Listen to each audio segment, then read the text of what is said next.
What's going on, guys? Welcome back to WWE Network and Show, where I, Graham G. Matthews, break down all the original content I watch on the WWE Network and on Peacock. And today we're breaking down the May 1st, 2023 edition of Raw Talk, the first post-draft episode featuring all the fallout from Night 2 on Monday Night Raw. We got a ton of new draft picks on the show, primarily for Raw. SmackDown got like 2 people. We'll get into all of that and all the interviews and stuff like that. So a lot like the SmackDown Lowdown on Saturday, a very newsworthy edition of the show for this week. Probably will not remain this way going forward. The only newsworthy edition of Raw Talk all fucking year. The only reason why people tuned in was for the draft picks, and that was really the only reason to watch. But we had some notable names moving to Raw and on the free agency as well from NXT, which we'll get to, and SmackDown as well, actually, to Raw, SmackDown, and free agency here on Raw Talk. So they open up the episode recapping the new Raw and SmackDown picks from Night 2, the new, not the entirely new rosters, including everyone, all the moves made on SmackDown Lowdown and stuff like that, but everyone that was selected in the main draft on Raw and for Raw and SmackDown on Monday night during the actual Raw broadcast. We hear from Austin Theory, the United States champion, who talks about how SmackDown should be excited to have him. SmackDown has now become the A-Town Down show. He also talks about the triple threat match coming up at Backlash on Saturday for his United States Championship, where he defends against Bronson Reed and Bobby Lashley. I'm glad he brought this up. He recalls winning a triple threat to win the championship in the first place almost 6 months ago at Survivor Series. He beat Bobby Lashley in said triple threat and pinned Seth Rollins to win the title in that matchup as well. So he's got good luck in triple threat matches. He hopes to have the same luck on Saturday when he walks out still the United States champion. Matt Camp talks about how Austin Theory, his game plan should just be to escape the match as champion still. They also talk about the 2 brand swapping titles, that being the United States Championship going to SmackDown and the Intercontinental Championship going to Raw. I think for the first time since 2018, if I'm not mistaken, I think the last time that the Intercontinental Championship was like regularly on Raw, I'm pretty sure it was in 2018 when I think Rollins... No, was the United States Championship already on Raw? No, I don't remember. I think the United States Championship was already... No, coming out of... I'm trying to think. The Intercontinental Championship was on Raw in 2018. I think it was in 2019 when the United States Championship became property of Raw full-time. I'm pretty sure that was 2019, because 2018 Rollins was champion, and in 2019, Joe brought the U.S. Championship to Raw, and Finn Balor, I think, brought the Intercontinental Championship to SmackDown. So that was the last time that we had the 2 titles on the opposite shows. So anyway, after that, they get into these supplemental picks here, or at least some of them. Going to Raw, or at least remaining on Raw, Dana Brooke, who basically got drafted at fucking main event. Dana Brooke, Nikki Cross, which you had to expect given her, I guess, ongoing storyline with Candice. We haven't really had much progression on that in fucking weeks, but she's staying on Raw. Johnny Gargano, who you had to know was staying on Raw as well, given that Candice was drafted to Raw on the SmackDown Lowdown a couple of weeks ago. They have the entire way on Raw now between Indy, Dexter, Candice, Johnny. So Theory is going to SmackDown. He will not be a part of the Way reunion, nor should he be. But the entire rest of the way is on Raw, which makes sense. And then SmackDown's sole pick for that round was Tamina. So Tamina moving from Mondays to Fridays like anyone gives a shit. They recap the Cody Rhodes, Brock Lesnar brawl, which was meant to hype up their match for Backlash this coming weekend. Jackie Redmond, Matt Camp break down the Backlash match coming up this weekend. So they get into the free agents. These were the following superstars declared as free agents officially and on Raw Talk for tonight for this, because we had a bunch on Saturday as well. Excuse me, Dolph Ziggler, Mustafa Ali, Von Wagner, like who gives a shit, and MVP and Omos. So we were told that MVP did that on purpose to increase his visibility on both brands. Nobody fucking asked for that. But those are our free agents for the round. Baron Corbin going to free agency, which you had to know was coming. The guy's been doing a whole lot of nothing for months now. His whole storyline is that no one wants him. He just can never win a fucking match on TV. Although I did see the reaction that he got to winning a match in Paris the other day, which is pretty cool, and he seemed pretty hyped about it as well. He said he wants to move to Paris now because of the reaction that he got in that match. But anyway, Baron Corbin, a free agent, Cedric Alexander, and Shelton Benjamin, which is just terrible. I mean, the fact that neither brand wanted a great tag team and 2 great athletes in those 2 is just a fucking shame. That just makes no sense. Elias, which kind of surprised me because Rick Boogs went to SmackDown. So if Rick Boogs is on SmackDown, you would think they would have Elias join him to kind of continue the storyline they're currently doing.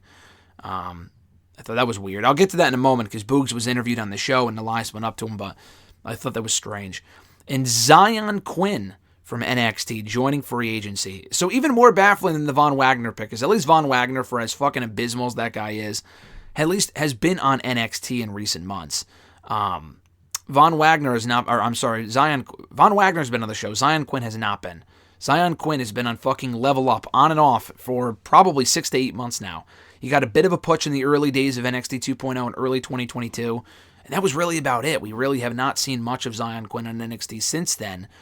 So I'm not really sure the logic. I mean, I guess probably just to do jobs in both brands. They just have no use for him on the main NXT roster now, so I thought that was strange.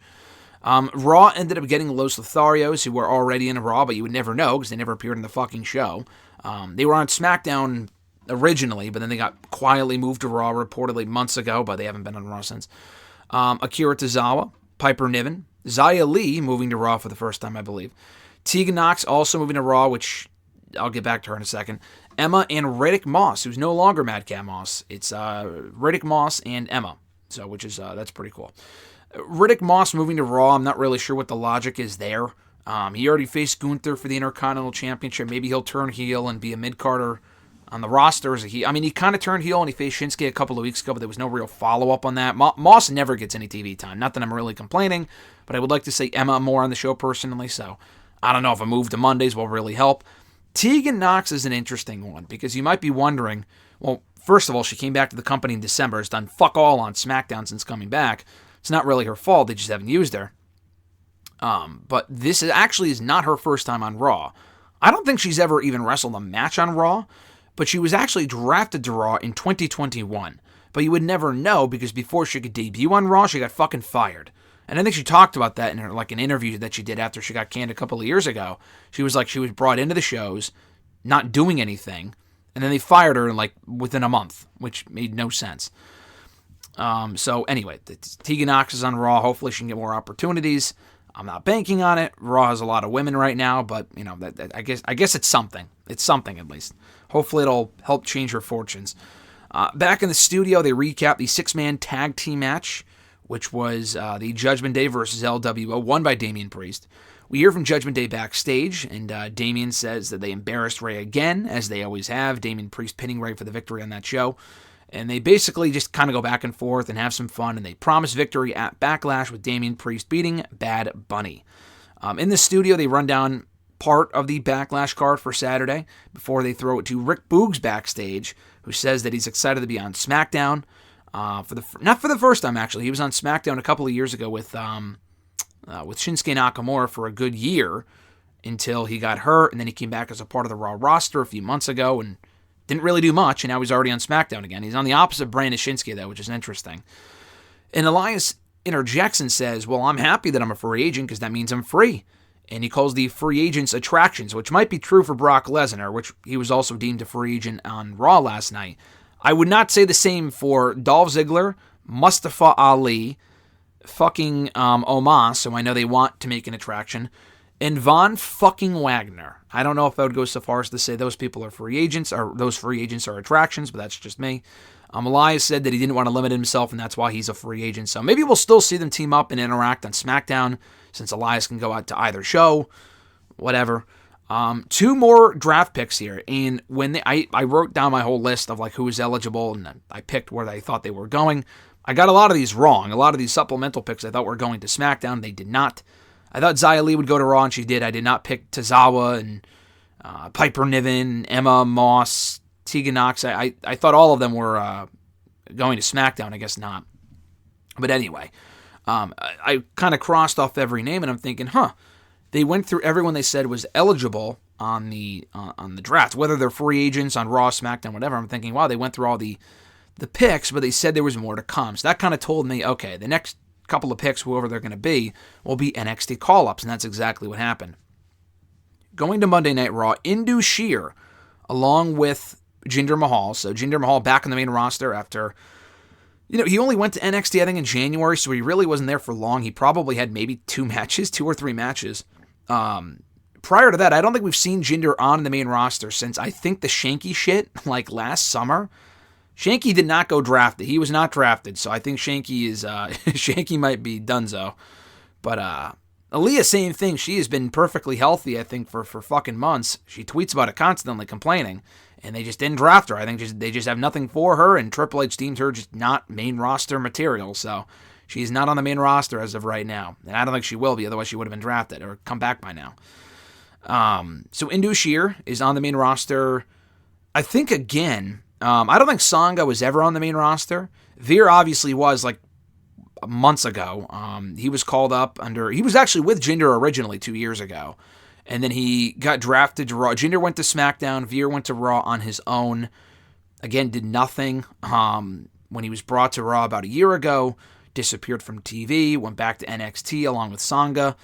I like them as a team, so hopefully they can get chances as a team on Raw. Also drafted to Raw, Odyssey Jones, which was an interesting pick. I was not expecting him. Alexis was, so props to her. She kind of called him going to Raw. That was a big one. Odyssey Jones has been largely absent from NXT since coming back from injury a few months ago. I think he has a lot of potential. I would say it's a little too soon for him. He's been in NXT now for about 2 years, but he also missed a decent amount of time due to a I think it was a knee injury or whatever.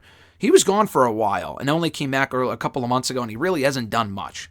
So it might be a little too soon for Jones. I hope he's not just relegated to main event. I think he's better than that. But the fact he got called up is cool, and I think he has a lot of potential if he can stay the course. Going to SmackDown, the final draft pick in the 2023 WWE Draft, Grayson Waller. You had to know this was coming. I mean, when they didn't do it in the televised draft, and they didn't do it earlier, I got worried. Thinking, are they going to draft Grayson Waller? I mean, why the fuck would he have not been drafted over like Rick Boogs or Tamina or someone like that, So I was a little surprised that Waller did not go quicker. But the fact he went at all is a plus. Waller's great. I mean, the guy's been main roster ready for a while now. He cut a great promo. We actually heard from him here coming out of the commercial break. He said that he wasn't surprised by being moved to SmackDown. He was just surprised it took Raw and SmackDown this long to give him the call. He's got a chip on his shoulder, and then he does the shoey that he always talks about at NXT. He drinks fucking beer from his shoe, which is gross, but that's what I guess. I don't know if all Australians do that when they win, or just I don't know if it's obviously I'm aware of what a shoey is, but I don't know if it's like specifically an Australian thing or if it's just something that Grayson Waller does. I'm not exactly sure. But either way, he celebrates, and he should be a great addition to SmackDown. I'm looking forward to that. To close out the show here, they recap the Seth Rollins Solo Sikoa main event that Rollins won by DQ. They run down the rest of the Backlash card and also plug Dominic Mysterio, Damian Priest, and Matt Riddle for the bump on Wednesday. Like I said, a very newsworthy edition of Raw Talk here. I mean, if you don't watch the show typically, you have no reason to really watch it going forward. As someone who reviews the show, I can tell you that firsthand. But we had a lot of draft picks named here. One more time, I'll go through the picks. Going to Raw, Dana Brooke, Nikki Cross, Johnny Gargano, Los Lotharios, Akira Tozawa, Piper Niven, Xia Li, Tegan Knox, Emma, or Riddick Moss, excuse me. Also, I should mention, a lot of those names probably getting drafted to fucking main event. Let's be honest here. But all those people to Monday Night Raw, and Indus Sher and Odyssey Jones as well from NXT. Free agents include Baron Corbin, Cedric Alexander, Shelton Benjamin, Elias, and Zion Quinn. We were told that free agents can appear on both brands, which more of Baron Corbin and fucking Von Wagner, I guess, which just sounds awful. I mean, that sounds like a promotion to have them appear on both brands. So they're giving all those people pushes. Cedric and Shelton I'm okay with. That makes sense. The rest of them, Omos, no thanks. Twice of Omos in 1 week is just not necessary. I'm sorry. Going to SmackDown, the only two SmackDown picks on the Raw Talk Supplemental Draft were Tamina and Grayson Waller. So I'll have a full, I'm not going to talk about the Raw picks and what was made on, there were a lot of picks made on Raw during night 2. I will have a full breakdown of those on WrestleRant.com coming either today or tomorrow, sometime this week. Keep an eye out for those. Breaking down every pick on night 2 of the draft. I already did night 1. A full article went up on late Sunday night. You can check it out from, I think I published it and shared it on Monday, so check that out. My full rundown of every pick in night 1 of the 2023 WWE Draft. My night 2 breakdown will be up on WrestleRant.com sometime this week. And I'll give more thoughts about this on #AskGSM tomorrow and WrestleRant Radio on Thursday. All that other sort of stuff, so keep an eye out. Thank you guys for checking out my review. I appreciate it. Be sure to like the video, drop a comment, share the video, and subscribe to the channel for more daily content. Have an awesome one, guys. I'm Graham GSM Matthews, and I'll catch your ass down the road.